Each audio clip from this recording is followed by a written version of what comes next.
Bonjour à tout le monde. Aujourd'hui, c'est le 7 février 2025. C'est une très belle journée. Pourquoi elle est belle? Parce que finalement, on dirait le soleil est beaucoup plus haut que, mettons, si c'était à Noël. Finalement, on s'en va vers le, comment dire, vers le printemps. C'est pas le printemps, c'est l'hiver, mais quand même, on a l'intuition. Puis en plus, le 7 aujourd'hui, dans 7 jours, c'est la Saint-Valentin ou Saint-Valentine, je sais pas comment le dire. Et puis, donc, habituellement, la Saint-Valentin représente qu'on a déjà vécu la moitié de l'hiver. Donc, c'est bon, c'est des beaux signes. Pour ceux qui, finalement, n'aiment pas trop l'hiver, c'est une belle nouvelle. Pour ceux qui aiment faire du sport l'hiver, ben, peut-être c'est une triste nouvelle, mais voilà, on s'adapte à tout. De quoi on va parler aujourd'hui? Parce que l'économie va bien, hein. Vu que l'économie va bien, et puis, à part les surprises de M. Trump, qui est un monsieur à surprise en quelque sorte, pour tous les commentaires qu'il fait, toutes les choses, les projets qu'il a et tout ça. Mais c'est quand même intéressant à vivre. Le marché ne subit pas de contre-coup négatif, donc tout va bien. Et pour le moment, tout est bien accueilli. Donc aujourd'hui, on va parler du paradoxe de Jevons. Ce monsieur Jevons est un Britannique euh, du, du 19e siècle, c'est-à-dire quelque chose comme 1830, 1850. Il est mort jeune parce qu'il s'est noyé par erreur, naturellement. Il s'est noyé. Il est mort à même pas 60 ans, je pense. Et c'était un monsieur vraiment très bien. Qu'est-ce qu'il a inventé, ce monsieur Jason ou Jevons? Il a finalement, il a trouvé que c'est un économiste, mais c'est pas juste un économiste, c'est un logicien, comme on dit, c'est-à-dire quelqu'un qui sert surtout de la logique. Donc, il a trouvé que en économie, ça prenait des mathématiques. Donc, il a introduit le concept que les mathématiques, c'est pas une affaire juste à parler, mais ou des concepts, mais ces concepts peuvent être mis en chiffres, en équations. Aujourd'hui, on sait tout ça, ça paraît vraiment presque ridicule de dire ces choses-là, mais à l'époque, c'était des innovations. Ensuite, il a inventé ou trouvé l'utilité marginale. Donc, c'est-à-dire, l'utilité marginale, c'est que quand il y a abondance de quelque chose, le prix tombe, mais quand il y en a moins, il y en a de moins en moins disponible, ben, le prix monte. Ça, on sait des choses qu'on connaît tous, mais c'est un concept important en économie. Bon, finalement, il y a un paradoxe de ce monsieur Jevons, lequel a dû, c'était un expert du charbon. Le problème en la Grande-Bretagne vers les années, mettons, 1840, quelque chose comme ça, l'Angleterre était au sommet de la planète en termes de production. Et parce qu'elle avait la machinerie, ils avaient perfectionné la machine à vapeur. Il y avait Monsieur Watt, c'est-à-dire W-A-T-T, le même monsieur que on utilise quand on parle du courant électrique aujourd'hui. On dit des watts. Comme un peu, on dit aussi volt, le voltage. Volt, ça vient de Volta, qui était un Italien. Donc, on applique à l'économie finalement, ou à la, comment dire, à l'électricité des noms ou en économie des noms de personnes qui étaient notoires à l'époque, sans plus penser aujourd'hui que ces noms-là sont pas au hasard, mais c'est pour rendre hommage donc à ceux qui ont inventé des choses. Donc, le paradoxe de Jevons, c'est la chose suivante.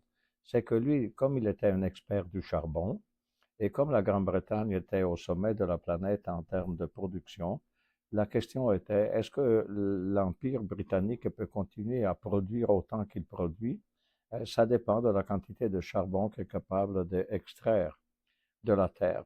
Là, ils font leurs calculs et ils trouvent qu'il n'y a pas assez de charbon pour prolonger, au-delà d'un certain nombre de décennies, de prolonger la suprématie finalement britannique en économie. Et donc, la question était le paradoxe de Jevons, c'est que euh, M. Watt a inventé une machine à vapeur, c'est-à-dire il a adapté ou arrangé la machine à vapeur d'une façon plus fonctionnelle, à tel point que ça permettait d'extraire du charbon dans des mines britanniques, anglaises, d'extraire le charbon en plus grande quantité et en économie. Donc, ça coûtait moins cher grâce à cette machinerie-là de extraire le charbon. Le problème est que, M. Jevons dit, c'est que ça devrait faire baisser le prix du charbon parce que on l'extrait plus facilement. En réalité, plus on a de charbon qui est disponible, plus on en consomme. Et c'est ça le paradoxe. on produit plus de quelque chose, et vu qu'on en produit plus, la demande de ce produit augmente. Alors que si on en produisait moins, ben, la demande est inférieure. Donc, finalement, il avise qu'au rythme actuel de la croissance de l'économie britannique, finalement, on s'en va vers une pénurie à un certain moment. Quelque chose va bloquer dans quelques décennies et tout ça. Donc, ça, c'est sa théorie. Donc, là, donc ça s'appelle le paradoxe de Jevons, c'est un hommage à ce monsieur, mais c'est une caractéristique qu'on connaît. Là, on verra avec les quelques pages ici. Donc, il nous dit le paradoxe de Jevons a été formulé donc, par l'économiste britannique William Stanley Jevons en 1865. Il décrit un phénomène contre-intuitif, ce qui paraît contre la logique. L'amélioration de l'efficacité d'une ressource peut en réalité augmenter sa consommation globale plutôt que de la diminuer. Vu que c'est plus accessible, ça coûte moins cher, cette matière première, ben, on en consomme plus. Ce qui paraît être un paradoxe. Donc, l'explication. Lorsque la technologie améliore l'efficacité d'un bien, par exemple les moteurs à combustion, cela rend ce bien plus accessible et moins coûteux à utiliser, ce qui mène à une augmentation de la demande. Exemple, si les moteurs à vapeur deviennent plus efficaces, cela permet d'utiliser plus de charbon, ce qui peut augmenter la consommation globale de charbon malgré des améliorations dans l'efficacité. C'est-à-dire l'efficacité est quelque chose qui finalement favorise une consommation plus grande, c'est ça en substance. L'exemple du charbon et des moteurs à vapeur. Au 19e siècle, les moteurs à vapeur ont rendu l'utilisation du charbon plus efficace, mais la demande de charbon a augmenté. Exemple moderne, parce que ça c'est le passé, exemple moderne, l'amélioration de l'efficacité énergétique des véhicules, c'est-à-dire la consommation du carburant, a conduit à une augmentation de la demande de transport et ainsi de la consommation totale de carburant. Vu qu'on est plus efficace finalement dans la consommation de gasoline dans une voiture, ben, les gens achètent plus de voitures et puis on consomme plus d'essence. Euh, voilà. Ensuite, il nous dit l'exemple du charbon. Quel est le mécanisme derrière le paradoxe? C'est l'effet direct, réduction du coût de l'utilisation, ce qui incite à une plus grande utilisation de la ressource, comme on a dit. Ensuite, il y a un effet indirect. L'amélioration technologique crée des nouveaux usages et marchés, augmentant ainsi la demande totale. Exemple, l'Internet et les appareils mobiles, qui sont de plus en plus efficaces, mais créent aussi des nouveaux besoins. Et là, ici, des exemples, ce sont les applications, le streaming, etc. Donc, finalement, le concept s'applique à tous les marchés en quelque sorte. Quel est le dilemme politique? Les politiques visant à améliorer l'efficacité énergétique peuvent être insuffisantes si elles ne tiennent pas compte du paradoxe. Importance donc d'avoir des règlements là. Par contre, pour contrer l'effet du paradoxe, des politiques de régulation sont nécessaires.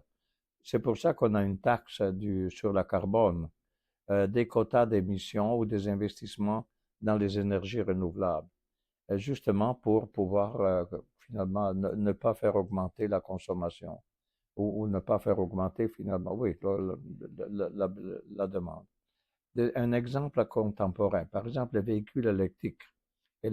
Bien que plus efficaces, les véhicules électriques peuvent entraîner une augmentation de la demande pour l'électricité si elle provient de sources non renouvelables et de la production de batteries. Donc, comme vous dites, ce paradoxe, ce n'est plus vraiment un paradoxe comme tel, c'est la logique même. La conclusion, c'est que le paradoxe de Jevons souligne les défis d'une politique énergétique visant à réduire la consommation des ressources naturelles par le biais de la seule amélioration technologique. Pour réduire réellement l'empreinte écologique, une combinaison de progrès technologiques et de changements dans les comportements de consommation est nécessaire.